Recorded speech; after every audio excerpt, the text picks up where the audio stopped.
Quero cumprimentar a todos os irmãos com a paz de nosso Senhor Jesus Cristo e quero pedir a Deus que Ele venha nos abençoar e nos dar graça e continuar nos guiando com sua misericórdia e com seu amor. Queridos, uma boa noite a todos vocês que estão em casa, assistindo este culto, dentro dos seus lares, com as suas famílias. Quero compartilhar uma palavra da parte do Senhor que veio ao meu coração, uma palavra simples, uma palavra objetiva, e eu tenho certeza que Deus falará ao coração de cada um que irá ouvir esta mensagem. O texto que eu quero ler está na primeira carta que Paulo escreve para a igreja de Coríntios. A primeira carta de Coríntios, capítulo de número 1, versículo de número 18. Nós vamos ler apenas o verso de número 18 e será o suficiente para transmitir o que Deus colocou no meu coração. Agradeço a Deus também, antes de ler o texto, agradeço a Deus pela graça e pela misericórdia dEle, que tem nos sustentado, tem cuidado de nós em um período complicado que estamos vivendo. E agradeço a Deus também pela vida do nosso pastor Daniel, e aos irmãos que estão aqui, todos os cultos, dirigindo, trabalhando, os irmãos que estão tocando, e o presbítero Mateus, presbítero Eliel, que Deus continue abençoando todo o pessoal. Amém? Que Deus continue abençoando vocês. Ok? Vocês são um cara. Verso 18. Vamos lá. Diz assim o texto sagrado: porque a palavra da cruz é loucura para os que perecem, mas para nós que somos salvos é poder de Deus. Apenas esse versículo é um dos versículos que eu mais gosto. Um dos versículos que eu tenho um carinho muito grande. Eu quero ler de novo. Você que está na sua casa aí, se você tiver a possibilidade de pegar a Bíblia, poder acompanhar, é muito bom. Porque a palavra da cruz é loucura para os que perecem, mas para nós que somos salvos é poder de Deus. Vamos lá. O que estava acontecendo no cenário com o pessoal que se encontrava na cidade de Corinto. Qual foi o pano de fundo e por que Paulo escreve e o que estava acontecendo? A história, o pano de fundo que a igreja de Corinto se encontrava, estava passando por várias coisas. Dentre elas, era que a integridade do evangelho estava sendo atacada em Corinto. O evangelho se misturava naquela época com a filosofia, e isso estava sendo uma tendência que muito sutil naquele momento, a qual Paulo sentiu a necessidade, foi dirigido pelo Espírito Santo em mandar a carta. E os coríntios, o pessoal de Coríntios, eles estavam caindo na tendência e na tentação de querer um evangelho híbrido, um evangelho misturado, porque eles queriam um evangelho a mais. Não somente o evangelho genuíno e puro estava sendo suficiente para o pessoal daquela época. Eles queriam algo a mais. Você já percebeu aquela tendência que quando um pregador, um pastor, um irmão prega o evangelho, prega a palavra e costuma sair uma conversa, mas foi simples, faltou, entendeu? Sabe, aquela tendência que fala assim, foi apenas, não, essa palavra aí a gente já está acostumado, a gente queria uma revelação, né? Então, você está parecendo os irmãos de Corinto. Então, o que acontece? Eles estavam nisso, eles estavam caindo nessa tentação de querer algo a mais. E eles estavam, e essa tendência, essa influência tem chegado na igreja contemporânea, tem chegado nos nossos dias, A tendência de rejeitar a simplicidade e a pureza do evangelho e querer algo que venha mexer com as suas emoções. A palavra pura não está sendo suficiente para algumas pessoas. E isso tem chegado na igreja contemporânea nos nossos dias. E no século XIX, houve uma grande tendência de misturar o evangelho com a filosofia, com o saber humano e com as bombásticas descobertas da ciência. Fazia uma mistura. Isso desagou no liberalismo que tem maltratado, que tem matado muitas igrejas nos dias atuais, nos dias de hoje. E em Corinto o evangelho estava ainda se misturando com experiencialismo de forma muito pesada, como que de fato elas não somente queriam algo a mais, mas queriam experiências arrebatadoras, experiências que saíam do natural e que poderiam ir para o sobrenatural. E isso é um reflexo gritante dos dias atuais, das nossas igrejas. Tem alguns lugares, graças a Deus aqui não, mas tem alguns lugares que se uma pessoa for no culto, hoje está complicado porque não está tendo, mas tem alguns lugares que se uma pessoa for no culto, e se ela não pular, para ela o culto não serviu.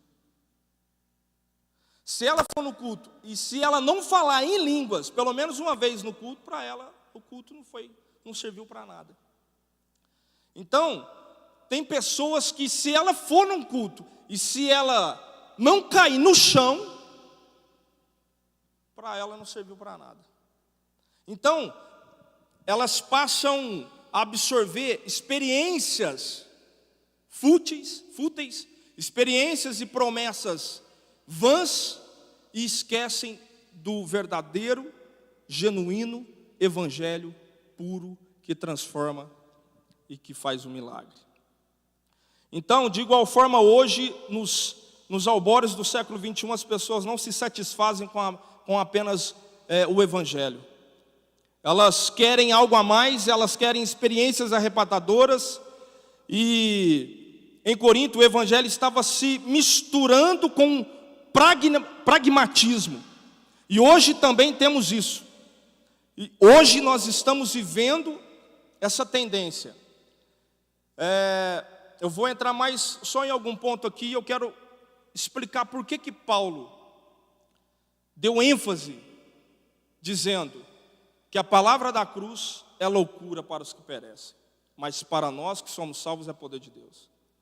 Então as pessoas não estão se contentando com o verdadeiro, puro e genuíno evangelho. Elas querem algo a mais.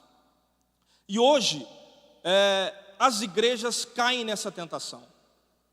Quando eu falo as igrejas, não estou generalizando, é lógico, porque tem igrejas sérias, tem igrejas comprometidas com a palavra, mas tem muitas também que não têm compromisso com a palavra. Tem muitas igrejas que não são sérias. Então, tem algumas igrejas que está florescendo um evangelho de mercado. É como que o evangelho está numa prateleira e é um produto de lucro. onde as pessoas que frequentam aquela igreja, elas não são membros, elas são fregueses. E ela vem, ouve aquilo que elas querem, ouve aquilo que satisfaz o seu ego, ouve aquilo que lhe agrada o coração, independente da posição que ela está, da conduta que ela tem, da vida que ela procede, ela vem e quer ouvir aquilo que lhe satisfaz. Se ela ouve uma palavra, um evangelho de confronto, aquilo já não serve mais para ela. E tem igrejas que estão preocupadas com esse tipo de mercado. Então elas deixam de anunciar o evangelho, deixam de anunciar a palavra e começam a fazer promessas fúteis, desnecessárias, que Deus nunca se comprometeu em fazer com a igreja. Eu sei que é difícil, né? Numa quarta-feira ouvir, mas fazer o quê? É uma realidade. Eu fico pensando, eu fico pensativo em algumas coisas que a gente ouve por aí. Porque quando Paulo escreveu para a igreja de Coríntios, olha o que ele diz no capítulo de número 2. E eu, irmãos, quando fui ter convosco, anunciando-vos o testemunho de Deus, não fui com sublimidade de palavras ou de sabedoria. Olha o que Paulo está falando. Percebam por que Paulo está falando isso. Quando eu fui ter convosco, eu não fui com sublimidade de palavras e de sabedoria. Por que ele está falando isso, Wallace? Porque ele está em Corinto, no berço da filosofia, no berço da falácia bonita, do berço da oratória, do berço da retórica. E Paulo fala assim, quando eu fui ter com vocês, eu não me preocupei em falar bonito para vocês. Eu não me preocupei em falar com sublimidade para vocês, porque palavras bonitas, sublimidade de palavras e filosofia, vocês estão cheios. Eu fui anunciar o Cristo crucificado. Oh, glória a Deus. Então percebam que ele está falando isso, porque nada me propus saber entre vós, a não ser Jesus Cristo este crucificado. Ou seja, ele está falando, eu não fui com filosofia, eu não fui com palavras inteligentes, sábias. Qual é o tema do seu sermão então, Paulo, que você veio nos visitar aqui? Qual é o tema do seu sermão? O que você quer dizer para a gente? Eu quero falar de um Cristo, um Deus que não teve por usurpação ser igual a Deus, mas antes se esvaziou, tomando forma de homem obediente até a morte, e morte de cruz. Eu vim anunciar um Jesus Cristo crucificado. Então percebam que Paulo não se preocupou em que o povo queria ouvir, mas se preocupou em anunciar o verdadeiro evangelho. E qual tem sido a nossa posição? Qual tem sido a posição de alguns lugares? Preocupado com aquilo que o povo quer ouvir. Irmão, pelo amor de Deus, eu não aguento. Teve uma certa vez que a gente ouve demais no nosso meio pentecostal. A gente ouve demais. Não, Deus me fez uma promessa. Qual que foi a promessa? Veio um profeta e falou para mim que a minha promessa é andar no pássaro de ferro. Irmão, você quer andar de avião? Junta um dinheiro, pega suas férias, paga uma passagem e anda de avião. Você acha que Deus vai te prometer isso? Aí eu fico pensando, peraí. Um Deus que entregou o seu filho para morrer na cruz, vai me prometer que eu vou andar de avião? É muito pouco. Eu não estou preocupado, se eu andar de avião ou não andar e eu morrer, eu vou fazer o quê, irmão? Eu quero é morar no céu. Estou preocupado com andar de avião? Estou preocupado em viajar os 4 cantos da terra? Se eu quiser fazer uma viagem, eu junto o dinheiro, vou lá para Paris, vou lá dar um rolê lá, ué. Vou lá dar uma volta. Aí fala, não, Deus me prometeu, irmão, é só você trabalhar, irmão.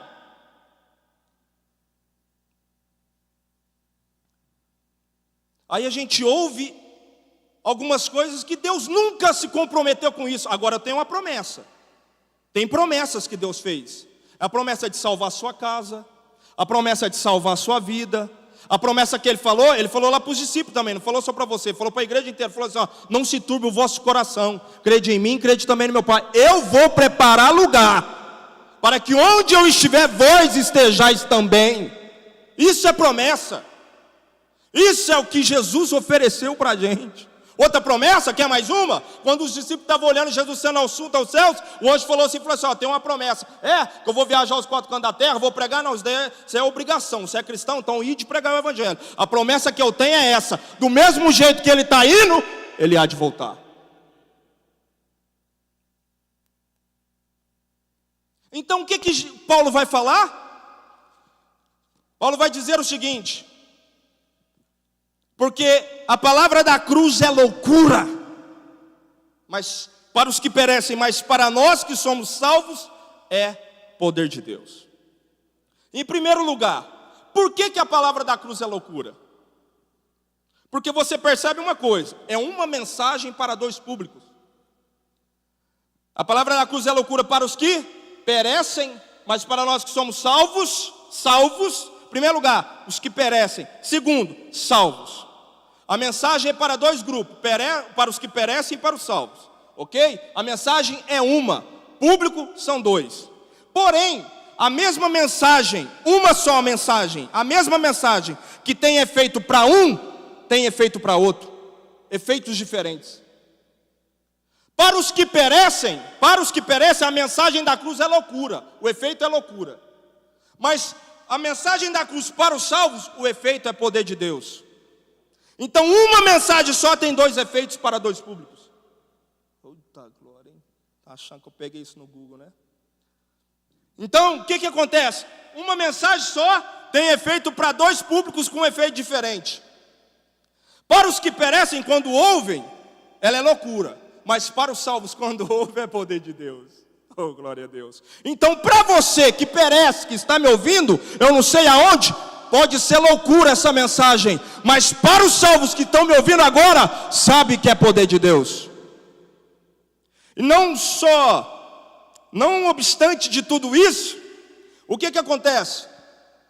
A mesma mensagem que é loucura para os que perecem, é poder de Deus para os salvos. E quem são estes que perecem?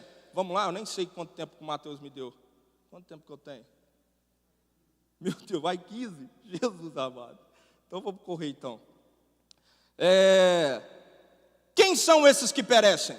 Vamos ver quem são os que perecem. Está no Evangelho de João.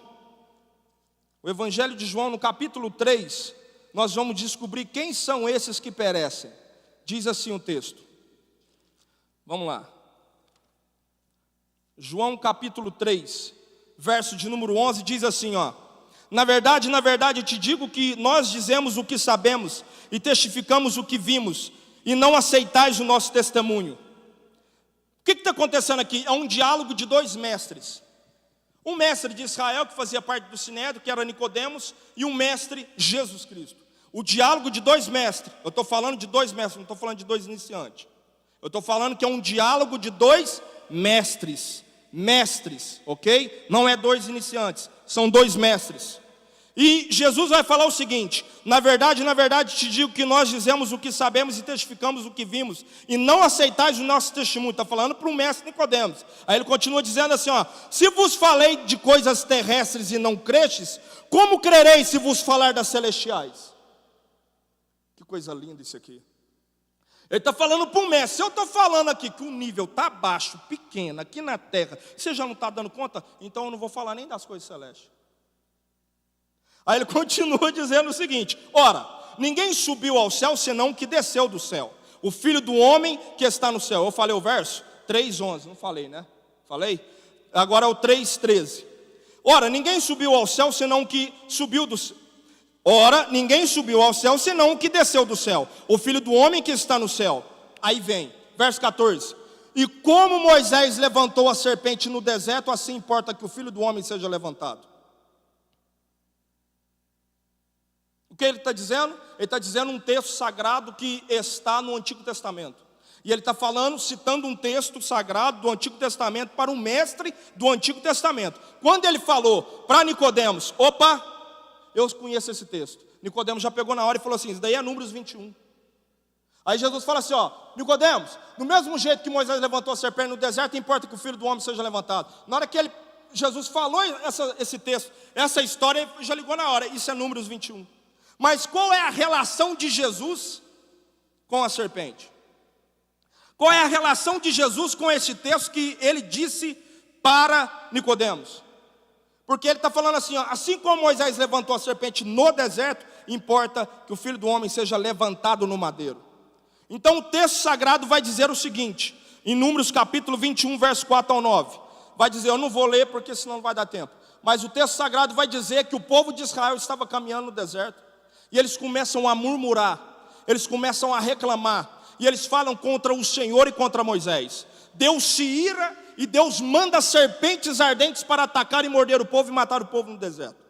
Quando Deus manda matar o povo, através das serpentes, as serpentes começaram a atacar o povo de Israel no deserto. O povo fica desesperado, fala para Moisés: Moisés, ora a Deus e pede para Deus tirar do nosso meio essas serpentes, porque nós temos pecado contra o Senhor e contra ti. Moisés vai fazer o quê? Moisés vai orar. E Moisés ora e fala: Senhor, tira do nosso meio. Moisés, aí Deus pega e fala: Moisés, o negócio é o seguinte, faz uma serpente de metal e levanta numa haste.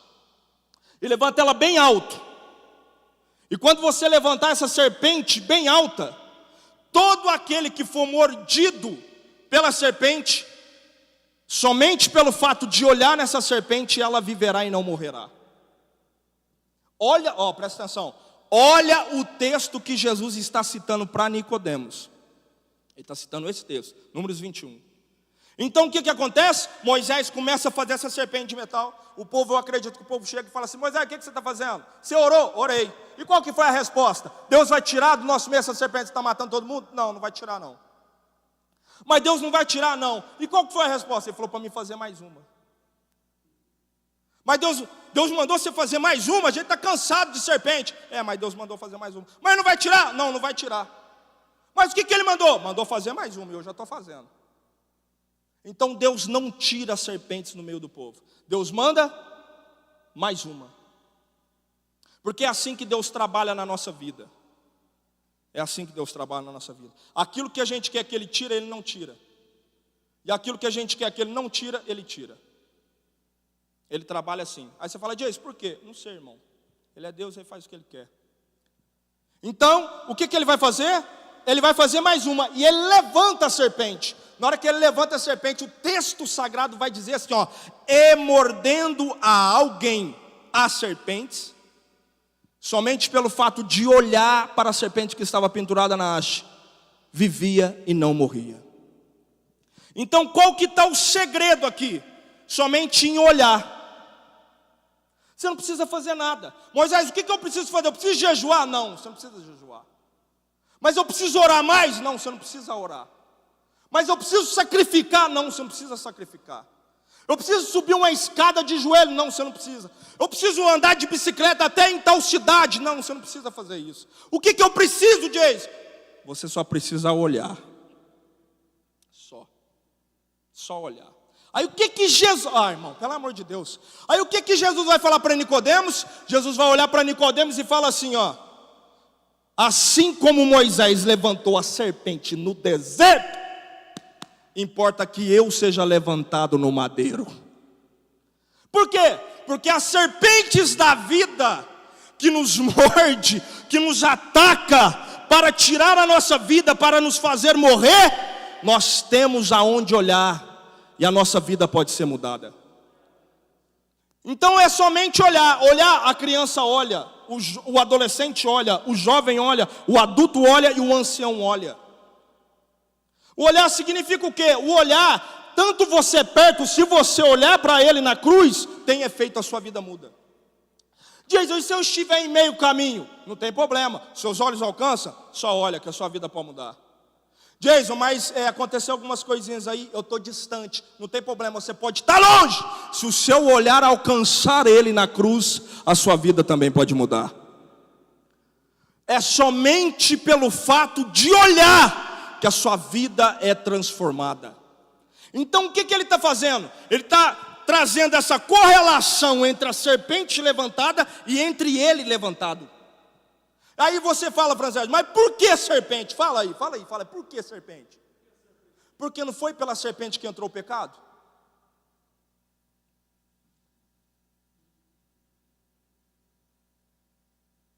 A serpente entrou, o pecado entrou no jardim do Éden pela serpente. Ela foi o primeiro instrumento a Satanás usar para o pecado entrar. Por isso que ele falou, pai, pega uma serpente de tipologia, que eu vou usar o instrumento que fez o pecado entrar, eu vou usar ela como uma tipologia para mim transformar e tirar o pecado do mundo. Então é assim que Jesus disse. Ele olha para Nicodemos e fala assim, ó, assim como a serpente foi levantada, eu serei levantado. E o texto vai, agora aí você entende o contexto de que Jesus está falando para Nicodemos. Porque aí ele vai falar o seguinte, agora você percebe aí, pega você que está na sua casa aí, pega o povo de Israel que está no deserto sendo mordido pelas serpentes. Quando a serpente picou, o veneno está correndo dentro do sangue, ela vai morrer, ela olha para a serpente pendurada, ela vive, e o efeito do veneno é aniquilado, e ela não morre. Aí você vai perceber o seguinte, que ele vai dizer assim, ó, para Nicodemos: e como Moisés levantou a serpente no deserto, assim importa que o Filho do Homem seja levantado, para que todo aquele que nele crê não pereça mordido pelas serpentes da vida, mas tenha a vida eterna. Não, aí continua, porque ele vai dizer assim, ó, porque Deus amou o mundo de tal maneira que deu o seu Filho unigênito para todo aquele que nele crê não pereça mordido pelas serpentes da vida, mas tenha a vida eterna. Pronto, já entendeu já. Tem que ler esse versículo, não sabe nem o que está falando. Já entendeu? Por isso que ele está dizendo, porque ele entregou o seu filho, para quê? Porque todo aquele que é mordido pela serpente no deserto, que é o pecado, do mesmo jeito que Moisés levantou a serpente no deserto, ele foi levantado na cruz. E se você está sofrendo, se você está sendo humilhado pelo pecado, sendo afligido pelo inimigo, eu quero te aconselhar essa noite, você que está na sua casa, olhe para ele na cruz, veja o sacrifício que ele fez por você, o sangue que ele derramou em favor da tua casa, o sangue que ele derramou em favor da tua família. Somente pelo fato de você olhar e crer, a sua história pode ser mudada. A sua história pode ser mudada. Aí ele fala isso. Acabou meu tempo? Mais 5? A sua história pode ser mudada somente em você crer. Ah, mas e se eu sacrificar? Deixa eu te falar uma coisa. Isso é muito sério, eu não estou brincando. Você não tem que fazer nada. Você não tem que fazer nada. Quem tinha que fazer, já fez. Não, mas se eu fazer assim, você não compra a sua salvação. Isso não muda o sacrifício que ele já fez. Isso não muda o sangue que ele já derramou. A dívida foi paga? Sim ou não? Estou perguntando para vocês, que a dívida já foi paga na cruz? Quem crê assim? Pronto, está paga. Quem vai revogar? Quem vai voltar? Não, mas se eu fazer assim, pode melhorar e eu posso ser salvo. Não, irmão, já está pago. O que está pago, está pago. Ah, mas se eu fazer assim, e se eu fazer assim pelas obras, você não vai mudar nada. Você não aumenta o amor de Deus em favor de você. O amor dele já está pleno, já está pago, já supriu a justiça. Pronto, já está feito. O que Jesus fez, já fez. Você não precisa fazer mais nada. A salvação é pela graça. E graça é favor imerecido. Eu já preguei isso aqui. O que ele viu, não viu em nós. Ele viu em si mesmo. Aí o que acontece? O que acontece? Esse Jesus que foi levantado como serpente, o rei, o salvador, o pessoal olhou e falou assim, não, isso daí é loucura. Isso é loucura. A tal ponto que eu quero te falar uma coisa, o evangelho é loucura. Isso é loucura. Você falar um Deus que se esvaziou, que veio, faz tempo que eu não prego, eu já estou rouco, que veio e morreu numa cruz para salvar a minha vida e a sua vida. Você fala, não, isso é loucura, para de conversa. Para você pode ser loucura mesmo. Começa desse jeito, uma virgem, um anjo chega e fala assim, ó, você vai ficar grávida. Ah, mas eu nunca tive relação com homem nenhum, não conheço homem. Mas é assim mesmo, você nunca teve relação, mas você vai ficar grávida pelo Espírito Santo. Abimael, isso é loucura mesmo, é o evangelho. O evangelho é loucura, é a palavra da cruz. Aí, Jesus sai, eu estou concluindo. Jesus sai, e se vocês quiserem já ficar no preparo aqui, já fica. Jesus sai, pega, vai lá, e está andando, um cego fica, Jesus, filho de Davi, tem misericórdia de mim. Ele para, o povo olha, fica desesperado, mas por que ele parou? Ele fala assim, ó, para o cego, o que você quer? Quero ver, então veja, sua fé te salvou.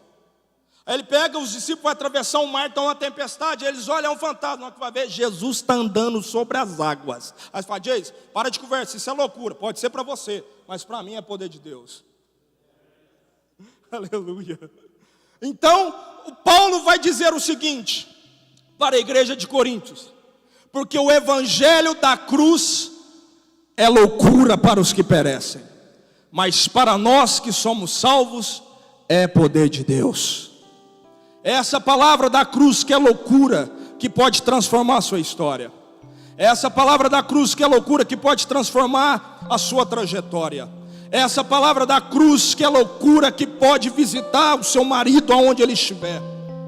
Essa palavra da cruz que é loucura, que pode visitar o seu filho aonde ele estiver.